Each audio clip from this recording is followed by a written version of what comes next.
2, 1, here we go. This is Joe, and this is Hope. Bike Shop Radio. This is episode 13, which is hard to believe we've done 13 of these. But I know. Let's talk about what's going on. You want to talk about the virus first or music? Yeah, I'd like to imagine what it's going to be like to say, listen to this a year from now and be going, wow, can you believe all that happened? And I know. To have gotten through it somehow. But yeah, I mean, I live in New York City, and it's really weird here. It's just bizarre. I mean, seeing the streets so deserted, looking down from my bike, looking down Fifth Avenue in the middle of the day and seeing nobody. It's eerie, but everybody's here. That's the thing. It's just so bizarre. And then, of course, anybody you see in scrubs, I have to ride by the hospital on First Avenue. You know, you just want to stop and say thank you to everybody. And, it's become like this. It's like a symbol. And, of course, in case anybody doesn't know, like my brother's a firefighter / EMT in Florida, and things are starting to get a little bit crazy down there, so I'm so worried now just about that. But yeah, I mean, it's just, how is it in Brooklyn? It's a ghost. It's like a Will Smith movie, like one of those. Didn't he do a couple movies where there was like no one around anymore, or like.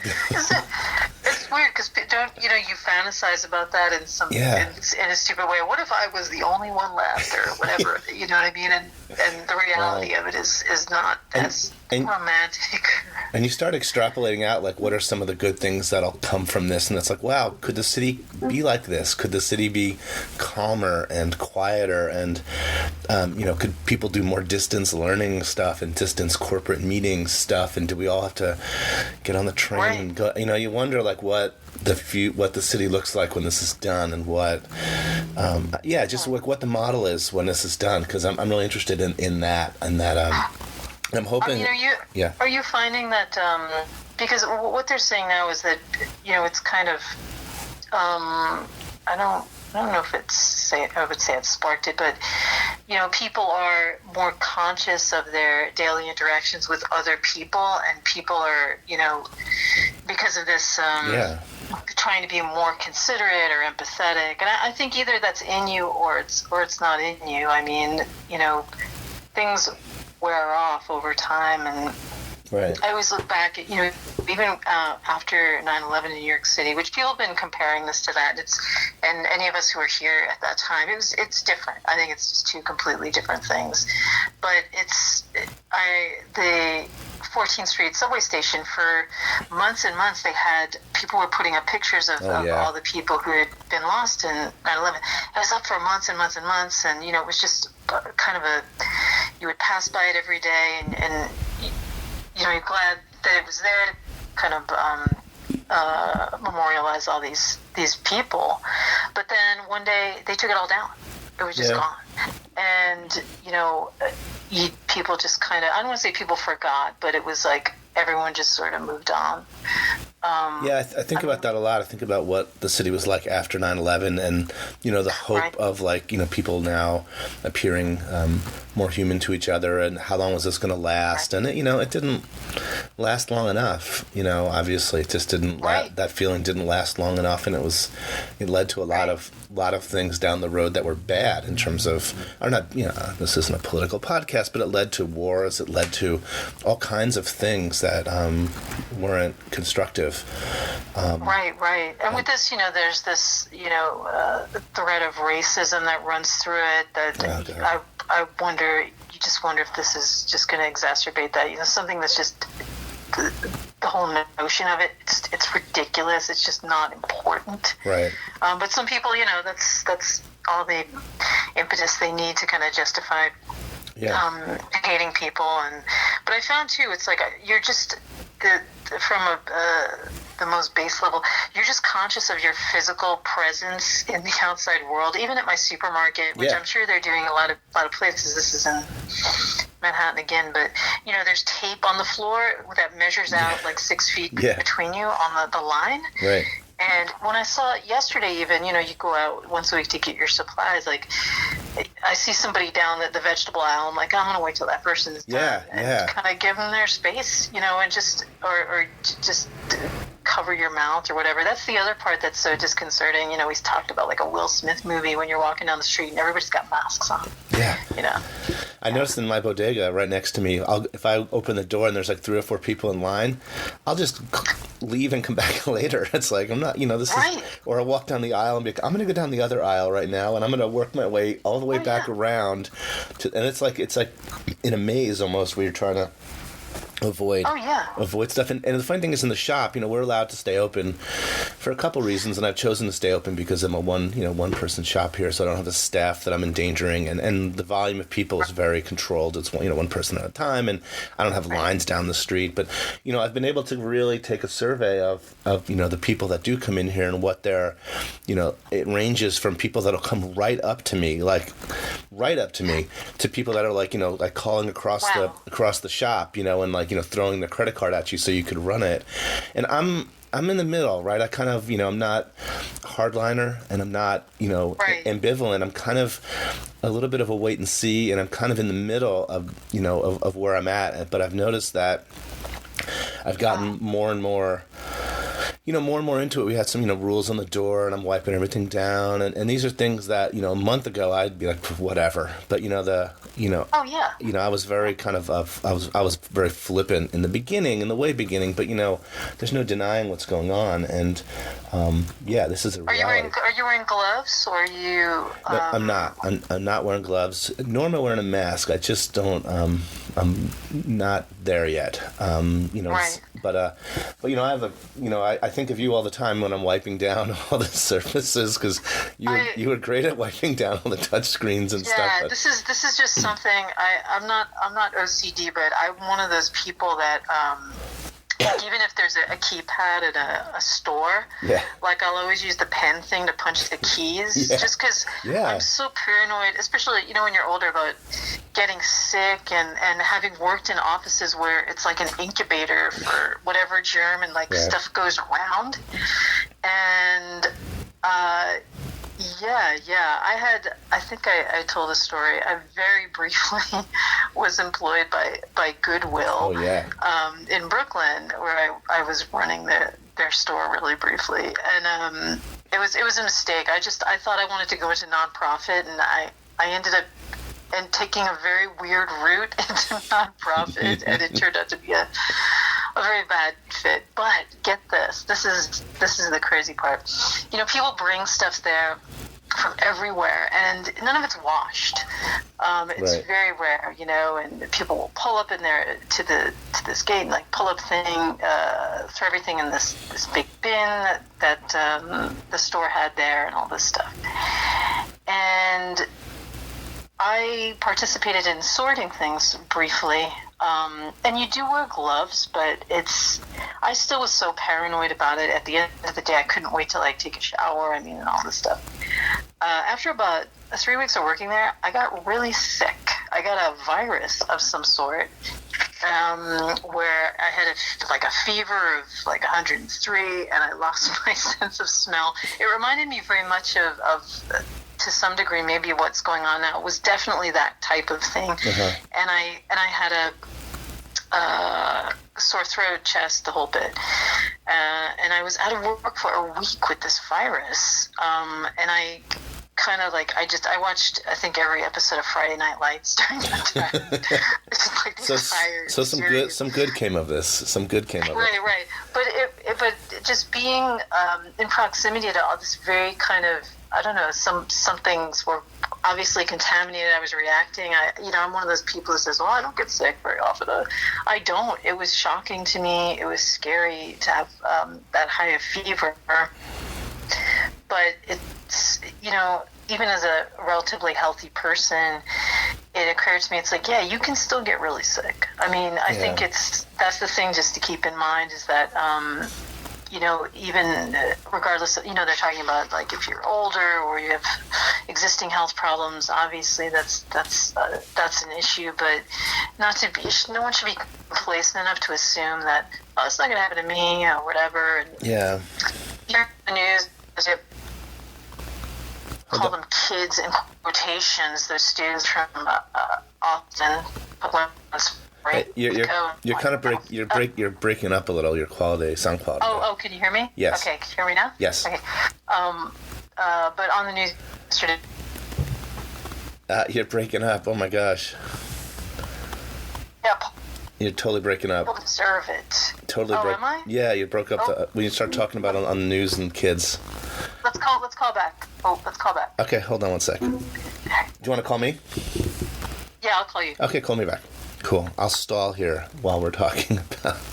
Well, Hope calls me back. I'm going to stall here because if I stop the podcast and then start it again, I have to edit those two things together. So let's hope that she calls me back really quick, and let's hope that we get good sound quality. Oh, there she is. All right. You there? Yes. Yeah. Can you hear me? Yes. Okay. Hopefully this will work. Yeah. Okay. Anyway. But yeah, when, so we were just talking about, so their group of students who did their spring break anyway. Yeah, I heard and now about this. They've all been diagnosed, you know? Yeah.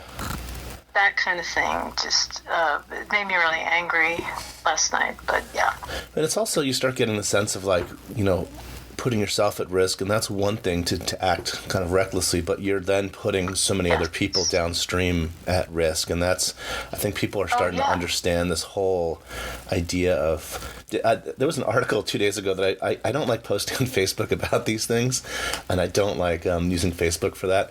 There was an article in Slate like 2 days ago, and it basically said, we're all on the cruise ship now, and it was just, it was really, the graphic was great, but it just really talked about, initially in the early stages of what we were hearing about in the media, this was, there were people on cruise ships, and it was a very confined situation, and the virus was kind of bouncing off each other. But now in the cities, this is one big cruise ship now. It's a really, it's a very accurate analogy. It's a really good, it's a really good article. I mean, good in the sense that it describes what's going on. It's not a good article, but it's an informative article, I should say. But and also in all this, didn't Kenny Rogers die? Kenny Rogers died, yes. I mean, this is how it works. I look at, I was obsessed with obituaries as a child. I know this is going to sound so it's kind of, and it's been a thread through my whole life. So I have my Wikipedia obituary page. Like, it's always, I have a tab for this. Oh, gosh. Like, I just look all the time. And suddenly now there's all these, obviously, people passing of COVID. Again, in there, Kenny Rogers, and he'd been unwell, but there's a really beautiful little tribute to him from Dolly Parton on Instagram. Oh. It's actually very sad, but it was very moving. It's a two-parter. Bring your tissues. Yeah. I remember in the shop when were you there when we were talking about the song, what was it, what condition my condition is in? Oh, yeah. I don't know the name of the title, and I know the song really well. I remember talking in the shop, and I had absolutely no idea that Kenny Rogers sung that. If you put a list of 100 people and told me to guess who it was, I would have guessed Tony Bennett before him. I would have guessed anybody. I had no, and I got ridiculed for, in the shop for not knowing. But you knew who Ruby.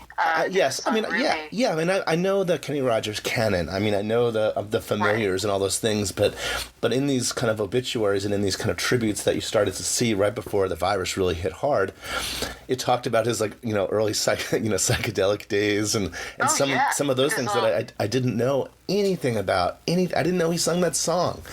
But anyway. Yeah, it's so funny to think back too, because I remember when I was a kid, he was like a heartthrob. Yeah. Chicks were into the Kenny, big time. Like the unbuttoned shirt and the beard. Oh, the feathered hair. That's all it took. It's just like, he was like a silver fox. Yeah. There was not to me personally. To friends they were, but I.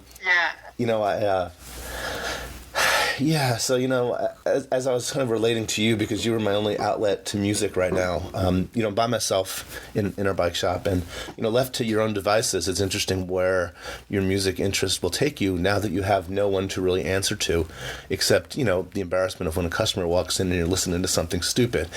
So I've been, Right. going off on these explorations, as you will, because I'm in the shop by myself from, it's a long day. And I've got a Spotify account, and let's go for it. And a couple weeks ago, I was, kind of going through Netflix at home because I was home. And, when you're home and kind of confined, sometimes you start, wandering to corners of Netflix and streaming services that maybe you wouldn't have wandered to before. And there was a Miles Davis documentary, and it looked like it was new. And what I knew about Miles Davis was kind of what maybe most typical Americans kind of knew about him. And, it was very vague and very weird.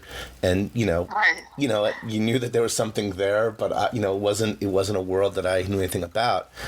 So I watched this documentary, and it was really good because it used a narrative of his words, and it must have been from one of his memoirs. And the person reading that, had like the raspy voice, so it almost sounded like a Miles Davis impersonator. They're like, I grew up in Eastern Illinois, and Right. that whole thing.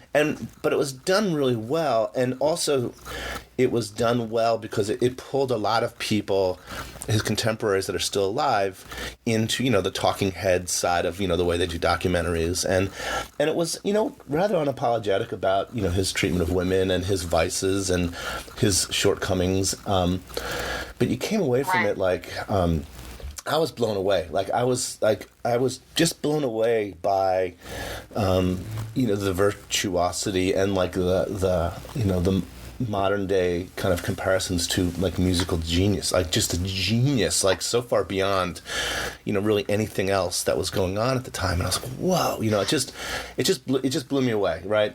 Right. And it was, then that led me really quickly to a John Coltrane documentary, which I will bet that it was done by the same people, because there are a couple of the same shots, and also the same kind of format in a way, in terms of, and it was Denzel Washington doing the talking, and I was so into it that I watched it in 2 nights. The first night I watched it, I didn't get to the end.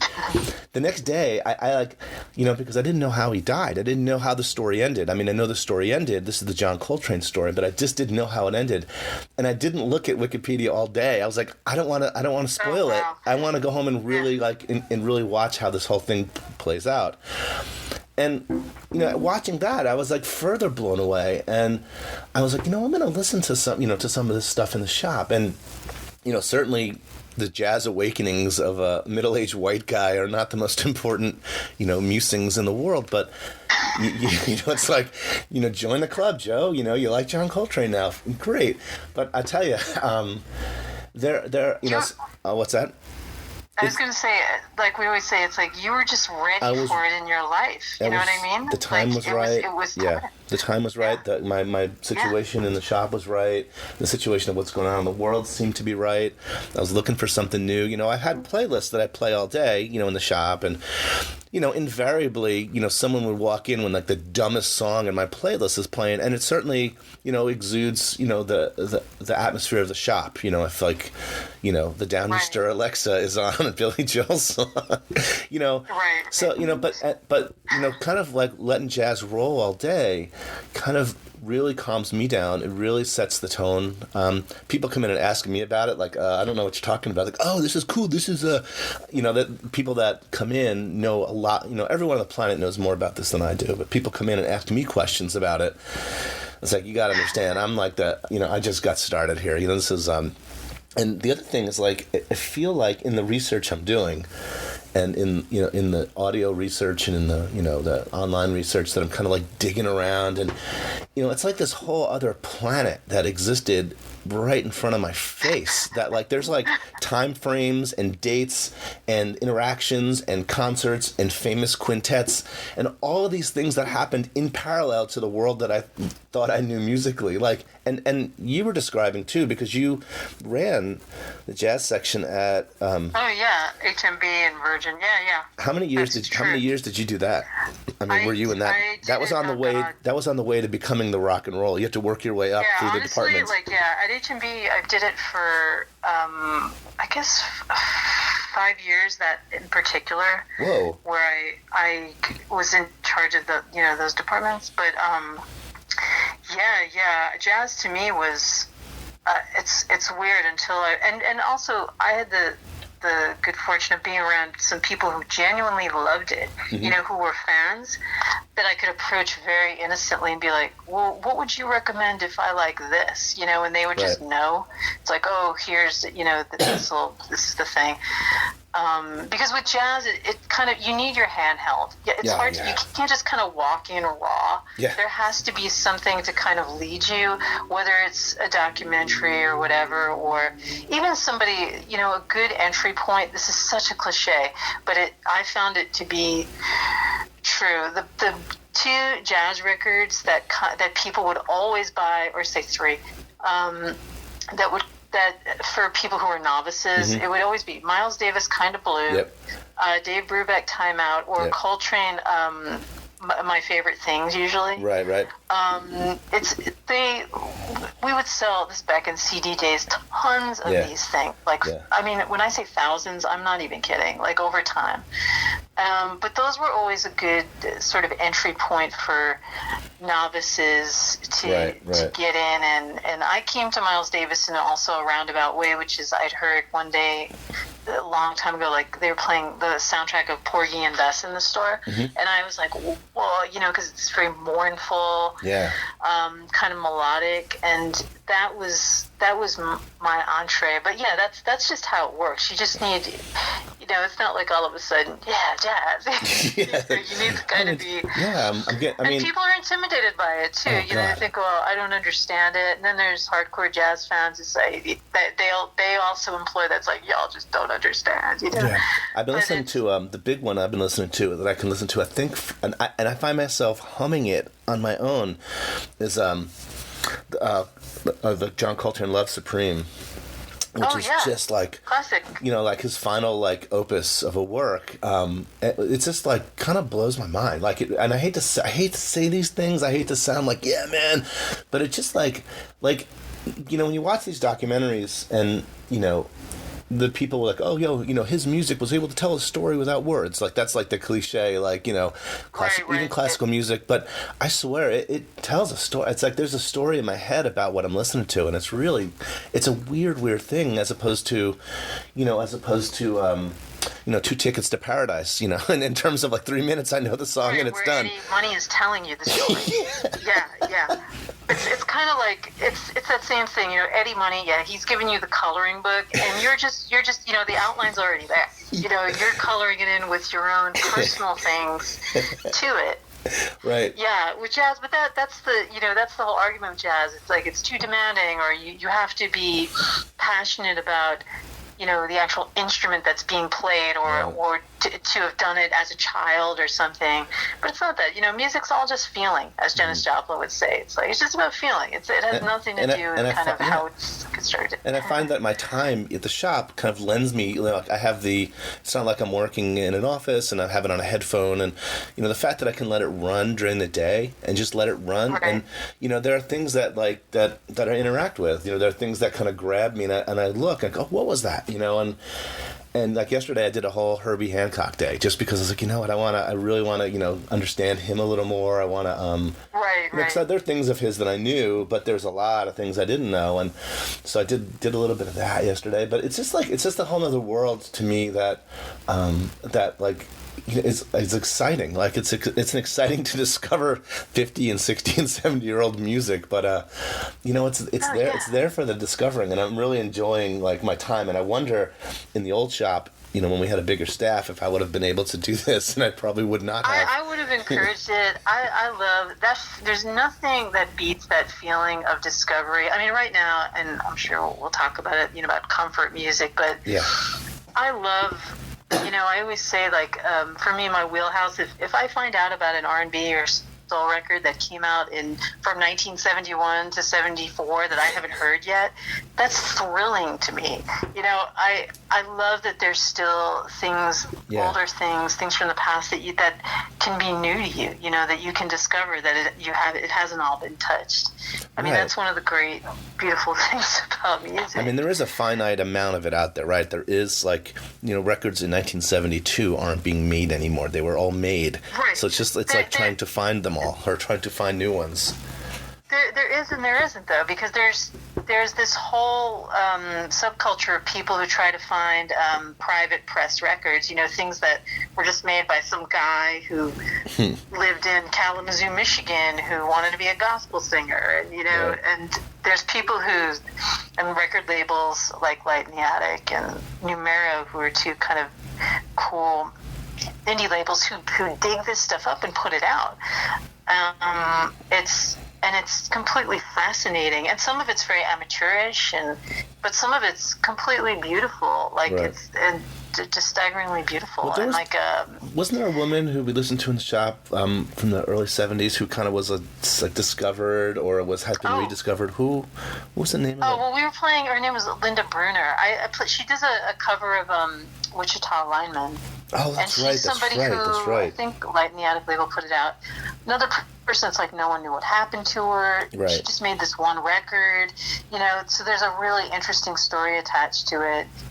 Anybody who likes this kind of stories, they should really read like Mojo magazine and Uncut magazine, those British magazines, because there's so many stories like that. There's a guy named Jim Sullivan, and these people who they make a couple of beautiful records, and then they walk off into the sunset. No one knows what happened to them or where they went and stuff like that. There's all kinds of amazing stuff to discover. It's just kind of being in tune to the resources, the places to find it. What was the guy that we were? I mean, the guy who made the Volkswagen commercial ad. Drake was his last name potentially. Oh, Nick Drake. Yeah. Kat was really into him, and Kat, and I think and she found there was only one video of him actually playing music, or there's such a little footprint. Yeah. I remember Kat was telling me about, because I'd known the song, but I didn't know the artist, and he seemed to be one of those folks too. He's actually, I would call him the most famous obscure artist who didn't get famous in their lifetime, because he's a bit of a on the glamorous end of things, because he was signed to a major label. He just never got big, and he was part of this whole scene in the UK that involves some other artists who I absolutely love, who I've talked about here before, John Martin, and Fairport Convention, whose singer Sandy Denny is the only person ever to guest on a Led Zeppelin record. She does a duet with Robert Plant on Battle of Evermore. So there's a connection between all those people. But Nick Drake died very young, and he's an interesting guy. I mean, I like him. I think he's a little bit overrated, because Sandy, who I was just talking about, I think was a freaking genius, and she passed away very young, was part of that same scene. But Nick, I think even I was reading about Heath Ledger was obsessed with Nick Drake and wanted to make a movie about him. And, wow. he's just an interesting person. There's a really good book about him too. And musically, cool. He's good. It's so mellow and nice. He's got a really nice voice. But I mean, he's a cult figure, but he's really popular for a cult figure. Yeah. Let's put it that way. Hey, how is your Hall & Oates piece tracking, or is it generating things? It's good. The thing about the Hall & Oates piece I wrote, which was grading the albums and then just talking about my relationship with them, is it's very long. You have to commit. It took me 3 or 4 days. And hey, everyone listening, you got to go to picking up rocks. .com and look up this article that Hope wrote, an piece about basically rating all the Hall & Oates records, but then about her relationship with Hall & Oates as a listener and as a fan. And it's like a 2 or 3 day read. Like for me, like I bookmarked it. Like even Andrew was doing the same thing. When I ran into Andrew a few weeks ago, I was like, "Hey, have you gotten through it?" He's like, "No, I've gotten like halfway through it, but it's on my computer." I'm like, "Yeah, it's on my phone too. When I get a moment, I want to keep reading it." But it's brilliant and really, really like it's really so amazing. It's amazing. Even if you don't like Hall & Oates, like you don't have to be a Hall & Oates fan to understand, a passionate fan's kind of trying to catalog all this information. It's just amazing.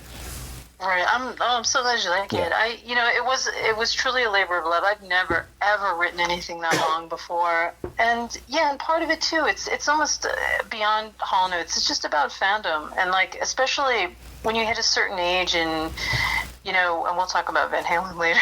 But when you are. They've grown up with you, literally. It's such a cliche to say it, right. But it's that, they've kind of seen you through all these different times in your life, and sometimes you've been interested, and sometimes you haven't. And they're always there waiting. They're always there when you're ready to go back to them. They're there.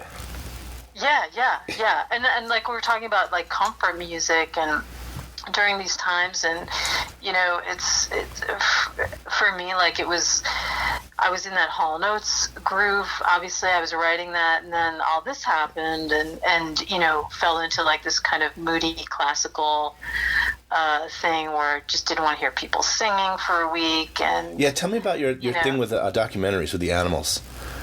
Oh yeah. This is so weird because like everybody's so everybody's quarantined and stuff, or a lot of people are in kind of stuck at home. I'm one of those people, because I was such a weird kid, I'm never really bored. I don't really get that concept so much because I like to make things, I like to draw, and I like to write, and I'll do all these kinds of things. But there's now it's supposed to be the time that you're going to get into your queue and Netflix and Hulu and watch all this stuff that you've had in there for months and months. And I started off thinking, that's what I'm going to do. And then I went to the Bronx Zoo a few weeks ago, and it just like lit this fire, just like you discovered jazz. I discovered the animal kingdom. It's just the same thing. And because, just watching the wild dogs there, kind of like walking around. Wait, the dogs funny, that are the dogs part of the exhibit, or the dogs just walking through the park? Actual wild dogs. Like, so they have a few there, but they just kind of walk from place to place, and it's, there's one in the lead, kind of saying, okay, hey, let's go over here. This looks cool. And then they'll walk the other way, and they have to have behind glass because they're super violent, which I learned. So anyway. As I watched these documentaries, so I just found myself gravitating toward watching these animal documentaries, which are really inherently brutal. Like I say, you don't want to be an impala in Africa. I can't think of a more perilous existence than an impala. Even when I see them, I want to attack them. It's just like bouncing and running and it's just awful stuff. But there's something about it. They live a day-to-day basis, these animals, it's all about survival. And not that I was drawing an analogy in my head, but maybe I was, maybe that was part of why I was so drawn to it. They also don't feel sorry. They don't feel sorry for themselves. They don't have these human hang-ups that we, and I often wonder, like, this sounds kind of morbid, like, like when a deer gets hit by a car and killed, and its family is there, maybe its kid, maybe its offspring, or do they just kind of keep moving? Like there's no funeral, there's no, I mean, I'm having a hard time putting this into words, but like, I often wonder, like, how do they move on when, someone is killed? Because in the animal kingdom, that happens on a daily basis, and, I've been thinking about that lately.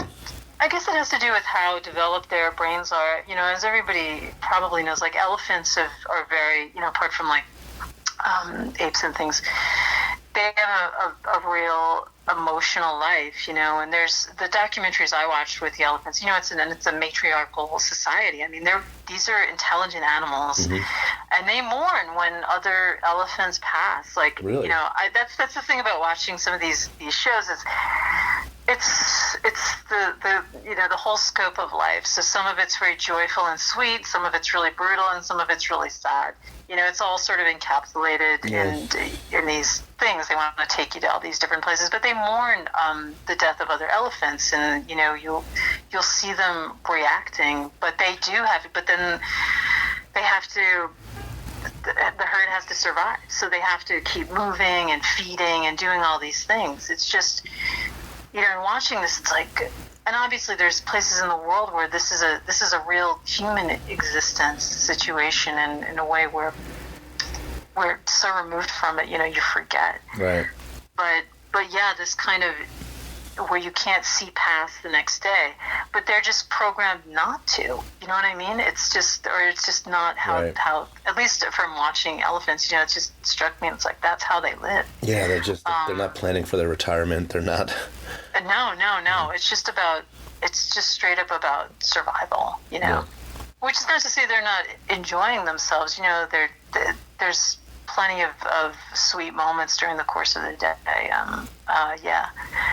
And with the wild dogs, it's just like they, when they all come back from the hunts, they all greet each other. I mean, there's like real connection. It would suck if I was an animal, because I'm so introspective, to be forced into these social situations all the time. Like, have to be in the herd when, you kind of want to be over there by that tree. Yeah. But yeah, I mean, there's really, their families and stuff. So yeah, a lot of net geo, a lot of real Africa, Animal Planet.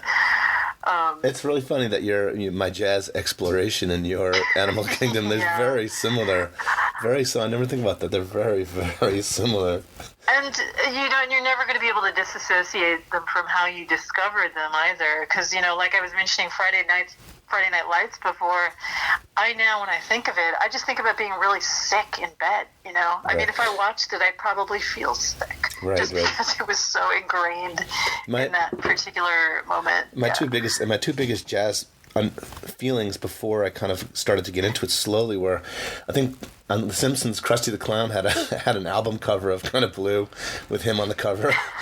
And then also in Spinal Tap, like late in the game when they're at that amusement park and they're playing their Jazz Exploration Mark II, and the crowd just like the kid in the front like puts his middle finger up, and everyone kind of walks out, so it was this whole like Jazz Exploration Mark II, this.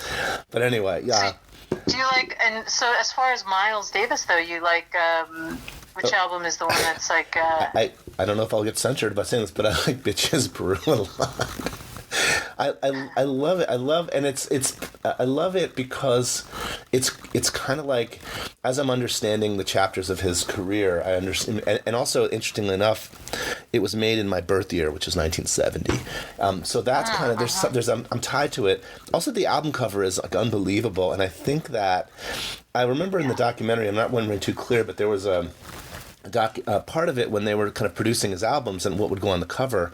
I think there was an album. God, I'm going to sound like such a neophyte, but basically an album that had like a picture of like a white woman on like a sailing boat, like very like kind of the high life. And he was like no, and they redid it and put like his wife at the time or his girlfriend, and from that point on he was like, I'm just going to have African American women and on covers of albums. So when that album cover came out, and then they were talking about like when people first saw that album cover, it's like, oh my god, it's freaky. Right, it was Maddie Clarwin. They're it's just incredible art. Yeah, it's amazing to think how just the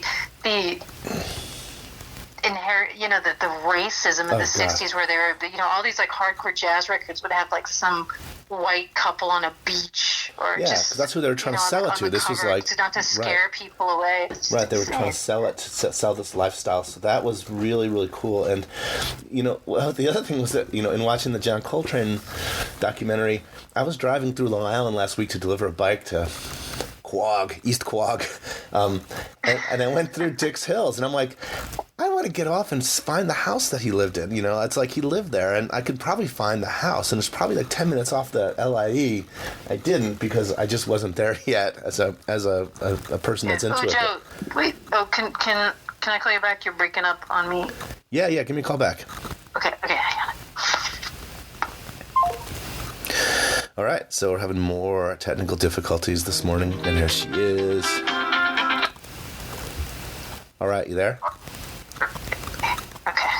Yeah, I almost went and visited John Coltrane's house in Fort Dix, Long Island. Fort Dix, Dix Hills. There's a little sign up, isn't there? There's like I don't know. I mean, there's like a plaque or something outside the house. I'm sure there is. Yeah. I'm sure there is. And I swear the other day when I was reading about Love Supreme, it was like recorded in like Inglewood, New Jersey, in a recording studio. And I'm like, I wonder if the recording studio's still there. Like, I'm like, these are things that anyone listening to this that knows this, I must sound like an idiot.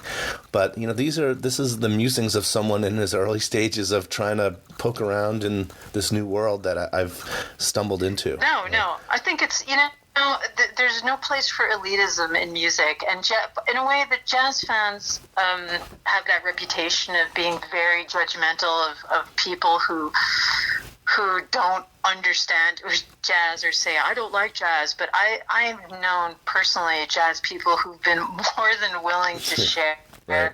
and teach about it, and not in a nasty way. But jazz fans are always kind of guarded. I kind of need that because I'm teaching. You know what's funny? Anybody who reads The Onion, and I've showed this, I showed this to you, one of my all-time favorite articles in there. It's probably about 15 years old, and it's about the eternal rite of passage of a young man discovering Led Zeppelin. Yes. And they talk about, and the article is like, I don't know, Joey discovers Led Zeppelin, can't stop talking about it. He's become, annoying to everybody around him. And yes, it's like, it's John Bonham's birthday, or, just kind of wearing his so t-shirt. Because to him, it's just something exciting and new, just that whole rite of passage. They really captured it. Yeah, no, I know the article. I've read it before. I know that. But I feel like I don't have that teacher right now. I'm kind of homeschooling myself, and I'm wondering if I'm doing it okay, and if I'm doing I'm hitting the big names, I'm understanding more and more, and I'm digging a little bit more. But anyway, you mentioned Van Halen earlier. Did you have something to say? Oh yeah, because I had sent you. Yeah. There's anybody on a Tribeca Film Festival during the quarantine and stuff. They're posting little short movies for people to watch every day. And they just posted one about the guy who won the contest to go on the road with Van Halen for a weekend back in 1984, and it's a great little short film. The footage in it is just absolutely priceless, like the behind the scenes, just bacchanal of stuff backstage and all that kind of thing. And it was it's just amazing stuff. And you watch it and you feel like Van Halen were probably like the biggest band on the planet. And that was it. I mean, that was like the heyday. That was the peak. The white giant was about to explode into the cold dwarf star. Yeah. That was it. That was the peak, the zenith. Yeah, the thing. There was and there's also, people are looking for things to do during this time. There's a podcast that Rolling Stone magazine has that about Van Halen and the younger generation. There like a couple of months ago, Billie Eilish, who's like the biggest artist in the world, right? Who's a teenager, didn't know who Van Halen were, and there was like people were going, how could she not know, and so on and so on. And wasn't there someone real quick? Wasn't there someone that also at a concert recently asked like Eddie to take his picture or something like that? Right. Yeah, to take his picture of him with somebody else. Hey, old man, take my picture. I don't remember what show that was. Yeah, I don't remember either. Anyway. The podcast itself was just about how Van Halen have let their legacy disintegrate. You know what I mean? Like they, whether it's licensing songs or reissuing or doing anything, they've really allowed that to happen. So it shouldn't be a shock to anybody that no one knows who they are. It's kind of, and the other part of that is like people are so inundated with things now. It's more difficult, I think, to kind of nothing from the past is really going to stand out, so to speak. Let's put it that way. But But yeah. So people should check out that short film. I wish I could. I don't remember the name of it. But if they go to the Tribeca Film Festival site, they'll find it. Cool. It's worth seeing. Well, sweet. We're just about out of time here on our 45-minute timer. I hope you're doing well. I miss seeing you, and these are crazy times. And again, I think we'll listen back to this and things in this time frame. It's just unbelievable. It really still is in this time of I just don't even understand what's going on right now. I know. It's that feeling, that lack of control is so. That's what's so confusing. That's what reminds me of 9/11. Just that particular part, because that day when all that was unfolding and just being sort of. I don't know if I'd call it scared or full of anxiety. It was a brand new feeling, just a brand new feeling, like what's happening. And this is similar to that. This itself is a brand new feeling. Yeah. As far as, and it's the interesting part. 9/11 was certainly directed at one culture because of there were political and all kinds of things, but this thing is so it doesn't matter who you are, it doesn't matter what color your skin is, it doesn't matter if you're rich or poor. I mean, it actually does matter if you're rich or poor, right? I think poorer communities are at far more risk and having the access to healthcare that rich folks have, but it just seems to really kind of cut this. I mean, when you read about who it's like the cross section of celebrities that are getting it, it's just I'm interested in how that's just an actual a cross section of our society, from celebrities and British prime ministers all the way down to you read about folks that are your neighbors. It just really cuts through. Right. Well, how often, or I should say how often, it's never happened where you walk down the street and everybody's thinking about the same thing. Yeah. That's a really odd feeling too. Everybody. I mean, no matter who you look at, no matter where you are, that's other people. That's exactly what they're thinking. And the thing too is we just hear about all these celebrities that are passing and stuff, but then there's all these just people. I'm not even gonna call them regular people. Everybody's special, obviously, in their own way. But you just see a number, and you forget. That's somebody with a family and friends. And was it 900 loves music or whatever? You know what I mean? That's a real person. Was it 900 people yesterday died in New York City? Was it something like that? I mean, something. It's crazy. Yeah, on the other side of Central Park, they set up there's a kind of a mini hospital that's gone up over there, which is amazing. But we'll see. What is your daughter making of it? They're fine. My son's home from school. He's out. He's home with his girlfriend. Right. So in the house, there's 5 of us, and with 5 animals. So me coming to the shop, which is right around the corner, is kind of a nice outlet for me and for everyone. Really. She was really freaked, but I think everyone's kind of getting into the whole distance learning thing, and it's tough. And I do tell her that this is a moment that she'll remember for the rest of her life. It's Pearl Harbor. It's 9/11. I mean, this is really a moment in time that we're not going to forget. Right. And I imagine if you were a high school senior, how crazy this would be. Imagine if you were getting ready to graduate from college, how disjointed this would all be. You think about, but then you think about doctors and nurses who are just going to work and having to deal with unbelievable amounts of risk. For reasons that probably could have been prevented, but we won't get into that side of it. Right. Are people coming in and buying bikes? I mean, the shop. There's a whole stream of folks that are I'm not riding the subway anymore. I want to ride to work, and my whole thing, or the 2 silver linings that I'm hoping for, 3, the 3 silver linings I'm hoping for. One is that people will come away from this understanding how important small businesses are to their communities. There's 30 million small businesses in America that employ 60 million people. So that's a hope for people to understand that the small businesses are the ones that are part of our communities and are going to be here. And the second is I hope that more and more people get into cycling just not from a selling a bike standpoint, because I'm just a single shop, but just the idea of human scaled transportation and the benefits to pollution and your health and congestion and all those things. So I hope that takes off with people in terms of like being able to ride their bikes more and use them to get to work. And the third thing is kind of what you alluded to, is you hope that this understanding or this kind of awareness of each other kind of continues, that we're still, once this is done, we're still kind of mindful of each other and mindful of public space, and we kind of treat each other differently, because I think that, I'm wondering if when we look back 5 and 10 years, as leading up to this, this country was very, very divided, and you wonder if, and we're in the middle of it, so it's hard to to write the book on it now and hard to even see out of it, but you wonder if 10 or 15 years you look back and like, well, this is what brought us together and this is what healed us, but you never know, or it could make it worse, it could make it even worse, which is crazy. But, right. So. That's true. All right, well, Hope, good chatting with you as always, and let's talk very soon.